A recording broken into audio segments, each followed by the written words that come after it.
సభాధ్యక్షుడు మిత్రుడు శ్రీనివాస్ గారికి, అదేవిధంగా పెద్దలు, నేటి ఉపాధ్యాయ దినోత్సవం సందర్భంగా బహుమతి ప్రదాన కార్యక్రమానికి, అంటే ఉత్తమ ఉపాధ్యాయ బహుమతి ప్రదాన కార్యక్రమానికి ముఖ్య అతిథిగా విచ్చేసిన పెద్దలు గంటా శ్రీనివాసరావు గారికి, రామకృష్ణారెడ్డి గారికి, ఎంబీ రావు గారికి, ఇంకో శ్రీనివాస్ గారికి, సత్యనారాయణ గారికి, డాక్టర్ కాసిం గారికి, వేదిక మీద ఉన్న ఇతర పెద్దలకు, వేదిక ముందున్న పెద్దలకు,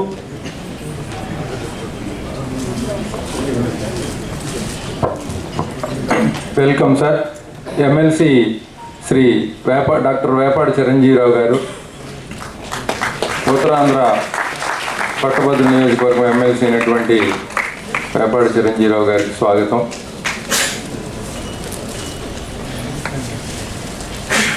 థ్యాంక్ యూ సార్.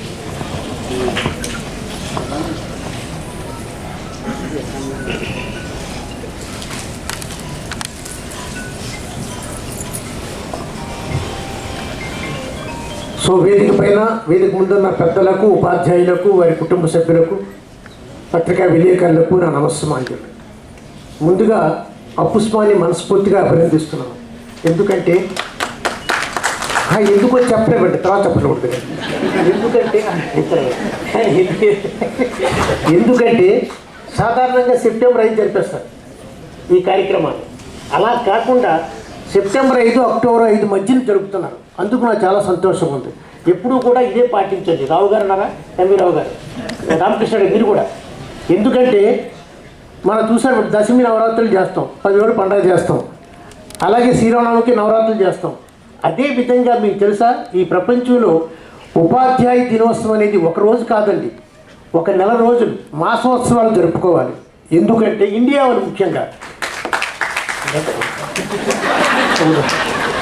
అది కాదు, అలాగే గంటా శ్రీనివాస కొడతారు, ఇంకొక పొలిటీషియన్ చిరంజీవి మాట్లాడతారు, అప్పుడు కొట్టుకుంటాం. నేషనల్ కదా, మనం ఎందుకు చెప్పండి.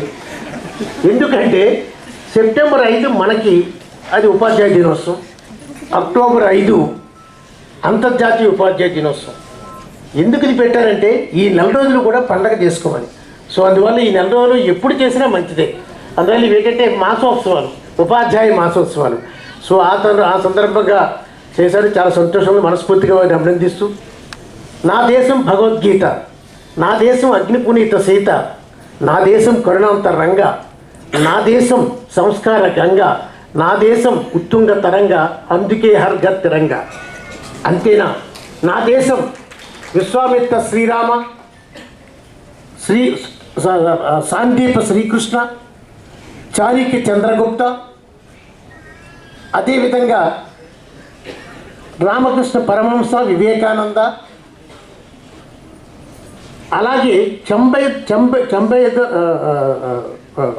చెంపుదొరై గాయకుడు, అద్భుత గాయకుడు కాదు ఎస్పీ గారు, ఆయన గురించి చెప్పాలి. ఆయనండి మన బాలమురళి కాదండి, అద్భుత సింగరున్నారు. ఈ గురు శిష్య పరంపరకి పునాది ఏదంటే భారతదేశం. ఇటువంటి గురు శిష్య పరంపర ఇది ఎక్కడ కూడా, ఇటువంటి గురు శిష్య పరంపర ప్రపంచంలో ఎక్కడా ఉండదు, ఒక భారతదేశంలోనే కనిపిస్తుంది గురు శిష్య పరంపర. అటువంటి గురు శిష్య పరంపరకి నిలయమైన మన భారతదేశంలో నిజంగా మనం పుట్టడం ఒక అదృష్టం. ఎందుకంటే ఇది ఒకటువంటి జ్ఞానభూమి, కర్మభూమి, పవిత్ర భూమి, వేదభూమి. ఇటువంటి భూమిలో పుట్టడమే మన అదృష్టం అనుకుంటే, ఉపాధ్యాయుడిగా పుట్టడం ఇంకా అదృష్టం. ఎందుకు అదృష్టం అని చెప్తున్నానంటే, భారతదేశంలో దేవుడి కంటే ఎక్కువ గౌరవించేది ఎవరికంటే ఉపాధ్యాయుడికి. ఉపాధ్యాయుడి తర్వాత దేవుడికి నా మాట కాదు, మీరు గ్రంథాలు చూసినా ఉంటుంది. అదేవిధంగా మీరు కబీర్ దాస్ మాట కూడా వినే ఉంటారు, చాలాసార్లు చదివి ఉంటారు. నాకు దేవుడు ఉపాధ్యాయుడు ఒకేసారి కనిపిస్తే ఎవరికి ముందు నమస్కారం చేస్తామంటే నేను ముందు ఉపాధ్యాయుడికి నమస్కారం చేస్తానని చెప్పిన మాటలు ఉన్నాయి. సో అందువల్ల మనకి ఏంటంటే భారతదేశంలో ఉపాధ్యాయుడిగా పుట్టడం అదృష్టమే. అయితే కొంతమందికి అసంతృప్తి ఉంటుంది, ఎక్కడం లేదు, ఉపాధ్యాయుడికి అంత గౌరవం దక్కలేదని చాలామంది బాధపడడం కూడా విన్నాను. ఒక్క విషయాలు అనుకుంటే ఎవరికి తృప్తి అనేది ఉండదండి. తృప్తి అనేది ఏంటంటే అది వితిన్, పైనుంచి రాదు, బయట నుంచి రాదు. ఆ తృప్తి మనలో ఉండాలి. ఆ అసంతృప్తి ఉండడం అలవాటు చేసుకుంటే మనం ఏ వృత్తిలో ఉన్నా తృప్తిగా ఉండలేము. కానీ నిజానికి ఏంటంటే ఎక్కువ తృప్తిగా బ్రతకొచ్చు అనేది ఏంటంటే ఉపాధ్యాయ వృత్తి మాత్రమే. ఈరోజు మీకు ఎలా ఉంటుందంటే ప్రత్యక్షంగా గౌరవం కనిపించకపోవచ్చు, కానీ పరోక్షంగా మాత్రం ఉపాధ్యాయుడు అనేసరికి ప్రతి ఒక్కరు, ఎందుకంటే విచిత్రమైన విషయం ఏంటంటే ఏ వృత్తిలో అయినా సరే ఉపాధ్యాయుడు లేకుండా బతకలేసిన ఉపాధ్యాయుడు లేకుండా ఏ వృత్తి రాదు. అదేవిధంగా ప్రైవేట్ స్కూల్స్ అసోసియేషన్కి ఒక రిక్వెస్ట్ చేస్తున్నాను. అదేంటి అంటే ఈరోజు వీళ్ళందరూ బెస్ట్ టీచర్ అవార్డ్స్ ఇస్తున్నారు. వీళ్ళందరూ ప్రైవేట్ స్కూల్స్లో పనిచేస్తున్నారు. ప్రైవేట్ స్కూల్స్లో పనిచేసే ఉపాధ్యాయులకి మనం ఒకసారి డిస్కస్ అయింది ప్రభుత్వంలో ఒక మీటింగ్లో. అది ప్రైవేటు పిల్లలకు కూడా ఇవ్వాలా అన్నారు. అంటే నాకు నవ్వొచ్చింది. పిల్లలు ప్రైవేట్ ఉండరండి ఎక్కడను, అది విద్యా సంస్థలు ప్రైవేట్గా అవుతుంది, పిల్లలు ప్రైవేట్గా ఉంటారు. ప్రైవేట్ పిల్లలు అంటే వేరే అర్థం వచ్చేస్తుంది. అందువల్ల పిల్లలు అనేది ఎప్పుడూ కూడా ఏ పిల్లలైనా, ప్రైవేట్ స్కూల్లో చదివిన పిల్లలైనా పబ్లిక్ స్కూల్లో చదివిన పిల్లలైనా వాళ్ళందరూ కూడా మన పిల్లలే. అందువల్ల తేడా ఉండకూడదు. యాజమాన్యానికి నేను ఒకటే రిక్వెస్ట్ చేస్తున్నాను ఈ సందర్భంగా, మీరు ఉపాధ్యాయులు మాత్రం చాలా జాగ్రత్తగా చూసుకోండి. ఎందుకంటే విద్యా సంస్థ అనేది ఏది లేకపోయినా నడపొచ్చండి. ఏది బిల్డింగ్ లేకపోతే చెట్టు కింద పాఠాలు చెప్పుకుంటాం, కానీ ఉపాధ్యాయులు లేకుండా మాత్రం విద్యా సంస్థ నడవలేదు. సో అందుకని వీళ్ళ తర్వాత ఎవరైనా వాళ్ళ జాగ్రత్తగా చూసుకోండి. తర్వాత ఇంకోటి, ఎందుకంటే చాలామంది ఉన్నారు స్పీకర్స్, మనకి ఇమీడియట్గా శ్రీనివాస్ ఎందుకు ఇస్తాడో తెలీదు. పోనండి, ఒక్క విషయం మీకు చెప్తున్నాను. అపుష్పం ఇందాకలే మన రామకృష్ణ లేదా పేరు గురించి చెప్తున్నారు. చాలా బాగుంది. ఒక విషయం నాకు అర్థం కాదు ఏంటంటే ఆంధ్రప్రదేశ్ ప్రైవేట్ అన్ఎయిడెడ్ అంటే నాకు తెలియదు, ఇట్స్ ఓన్లీ సజెషన్, ఎందుకంటే మ్యాథ్స్ కాబట్టి ఉచితాలు ఇస్తుంటాం. ఆ ప్రైవేట్ అన్ఎయిడెడ్, అసలు యాక్చువల్లీ అన్ఎయిడెడ్ అంటేనే ప్రైవేట్ అండి, ఎయిడ్ లేదు అంటేనే. మీకు ఎందుకంటే ఎయిడ్ అనుకోండి అప్పుడు సెమీ గవర్నమెంట్, అన్ఎయిడెడ్ అంటే కంప్లీట్లీ ప్రైవేట్. అందువల్ల ఏదో ఒకటి ఉంటే చాలు. ప్రైవేటు అనేది రెండు ఆ పదంలోనే ఆ ప్రైవేట్ అనేది కొంచెం ఇబ్బందికరమైనదండి నాకు. అందుకని ఎప్పుడు కూడా మీ ఫెడరేషన్ ఉంది నేషనల్ లెవెల్లో, మీ అందరికీ తెలిసే ఉంటుంది, నేషనల్ ఇండిపెండెంట్ స్కూల్స్ అసోసియేషన్ అనుకుంటారు. ఏమో రైట్ అండి? ఎంత గొప్ప పేరంటే యు ఆర్ ఇండిపెండెంట్, అంటే you are not depending upon anyone for anything. నువ్వు అంత ఇండిపెండెంట్. అందువల్ల ఆ పేరు చాలా బాగుంది. ఎప్పుడు భవిష్యత్తులో మీరు ఆలోచించండి. ఇఫ్ యూ థింక్ కాక పర్లేదు, నథింగ్ రాంగ్ అండి.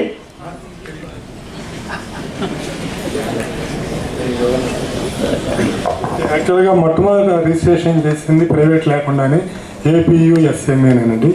రాష్ట్రం విడిపోయిన తర్వాత తప్పలేదండి, అది మార్పు చేస్తేనే అక్కడి నుంచి తెలంగాణ వాళ్ళు వెంటనే అడిగిన వెంటనే ఇక్కడ మన స్టేట్కి ట్రాన్స్ఫర్ చేశారు. మన స్టేట్లో మళ్ళీ రిజిస్ట్రేషన్లో ఆ ప్రైవేట్ అని కలపాల్సి వచ్చిందనమాట. సో అందువల్ల మీరు ఎంత ఇండిపెండెంట్, ప్రైవేట్ స్కూల్స్ అంటే ఇండిపెండెంట్ స్కూల్స్ అండి. ఇండిపెండెంట్ ఎందుకు అంటే వాళ్ళు ఎవరి మీద ఆధారపడకుండా నడిపే స్కూల్స్. అదే మీరు ప్రభుత్వ స్కూల్స్, పబ్లిక్ స్కూల్స్ ఉండేవండి, ప్రతిదానికి కూడా ఎవరెవరి మీద మనం ఆధారపడుతుంటాం. ఇక తర్వాత ఉపాధ్యాయులకు కూడా నాది ఒక రిక్వెస్ట్ అండి, మీరందరూ కూడా గుర్తుంచుకోండి. ఈరోజు ప్రైవేట్ స్కూల్స్ తాలూకా కష్టాలు కూడా మీకు తెలుసు, అన్నీ చిన్న విషయం కాదు. ఇప్పుడు ప్రభుత్వం అనుకోండి ఎవరి మీద ఆధారపడతారు, బట్ ప్రైవేట్ అనేసరికి నడపడమే చాలా కష్టం. అందులో ఎందుకంటే గంటా శ్రీనివాసరావు ఉన్నారు కాబట్టి వారికి బాగా తెలుసు. వారి టైంలో ఎంత బాగా ఎంకరేజ్ చేసినా కూడా నాకు తెలుసు, అసోసియేషన్లు కానీ ప్రైవేట్ స్కూల్స్ కానీ. ఎందుకంటే చాలా తక్కువ మంది, అంటే ఆయన ఉన్నారని పోవటం కదా, లేకపోయినా ఇదే చెప్పేవాడిని, మరి ఆయన వచ్చేసారు, అందుకని చెప్పక తప్పదు. ఎంత విచిత్రం అంటే నాకు చాలా ఆశ్చర్యం ఉంటుంది. ఏ ఎడ్యుకేషన్ మినిస్టర్ కూడా యూనివర్సిటీ అఫైర్స్లో ఇంటర్ఫీర్ కాకుండా ఉండదు. ఎందుకంటే స్కూల్స్లో అవసరం ఉంటుంది, కానీ యూనివర్సిటీతో కొంత అవసరం ఉంటుంది వ్యక్తిగతంగా కూడా. కానీ ఏ రోజు కూడా ఎప్పుడు చూసాను, నేను 3 సంవత్సరాలు వీసీ ఉన్నాను, ఏదైనా ఒక్కరోజైనా దేని గురించి ఫోన్ వస్తుందేమో అని ఆశించాను. ఒక్కసారి కూడా ఎప్పుడు ఇంటర్వ్యూ అవ్వడం కానీ చివరి నేనే ఒకరోజు అడిగితే ఒకటన్నారు, నువ్వు ఏదో చేసుకుంటున్నావు కదా, నీకు అవసరం ఉంటే చెప్పి తప్ప నాకు నీకు ఏం లేదు, మాట్లాడాల్సిన అవసరం లేదన్నారు. సో అంటే ఎందుకు చెప్తున్నానంటే ఒక ఎడ్యుకేషన్ మినిస్టర్ అలా ఉండాలండి, ఇంటర్ఫీరెన్స్ లేకుండా. కానీ గత 5 సంవత్సరాలు మీరు ఎన్ని ఇబ్బందులు పడ్డారో, ఎన్ని కష్టాలు పడ్డారో నాకు తెలుసు. అసలు నిజంగా బతికి బయటపడ్డారంటేనే ముందు మిమ్మల్ని అభినందించాలి.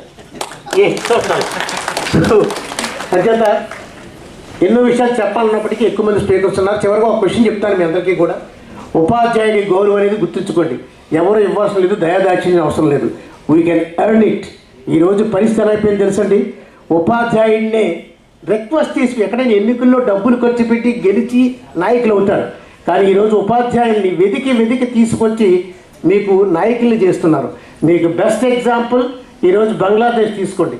ఏ బంగ్లాదేశ్లో ఆమె ఆ మొహమ్మద్ యూనస్ అనే ఒక ప్రొఫెసర్ని భయపడిపోయి వీడెక్కడ నాకు పోటీ అవుతాడని చెప్పి దేశ బహిష్కరణ చేస్తే ఈరోజు విచిత్రం ఏంటంటే ఆయన్ని తీసుకొచ్చి ఒక ఉపాధ్యాయుని ప్రొఫెషన్ తీసుకొచ్చి ఆయన ఈరోజు ప్రైమ్ మినిస్టర్ చేశారు, ప్రెసిడెంట్ ఆఫ్ బంగ్లాదేశ్ చేశారు.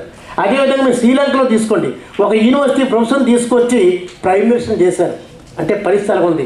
అందువల్ల అంబేద్కర్ చెప్పిన మాట నిజం అవుతుంది. అంబేద్కర్ ఎప్పుడో చెప్పాడు, తన బుక్లో రాస్తూ అద్భుతమైన విషయాలు రాశాడు.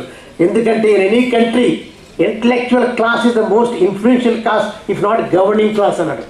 గవర్న్ చేయకపోవచ్చు కానీ ప్రభావితం చేసే కమ్యూనిటీ ఏదైనా క్లాస్ ఉంటే అది teaching community, intellectual community.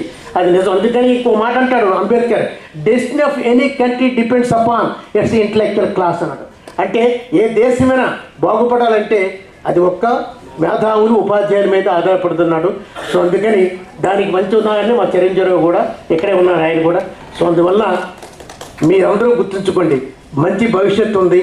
Private schools అని మాత్రం మంచి, ప్రైవేట్ అది మర్చిపోండి, ప్రైవేట్ పబ్లిక్ లేదు. ఏ విధంగా అయితే స్కూల్స్ ఆర్ ఇండిపెండెంట్, మీరు కూడా ఇండిపెండెంట్ టీచర్స్. ఆ పిల్లల భవిష్యత్తు మాత్రం జాగ్రత్తగా ఆలోచించండి. ఎందుకంటే ముందే మన ఉత్తరాంధ్ర వాళ్ళం, వెనుకబడిన ప్రాంతం, విద్యాపరంగా ముందుండాలి. అందువల్ల పిల్లల భవిష్యత్తు అంతా మీ చేతిలో ఉంది. మనస్ఫూర్తిగా మరొకసారి ఉత్తమ ఉపాధ్యాయులుగా ఎన్నికైన అందరినీ మనస్ఫూర్తిగా అభినందిస్తూ అబుస్మాకు కూడా నేను కృతజ్ఞతలు చెప్పుకుంటున్నాను. ఇటువంటి కార్యక్రమంలో నన్ను కూడా భాగస్వామ్యం చేసేందుకు thank you very much. Thank you sir. Anakapalli జిల్లా ప్రెసిడెంట్ శ్రీ సీతారామరాజు గారిని వేదిక మీదకి రావాల్సిందిగా కోరుతున్నాం.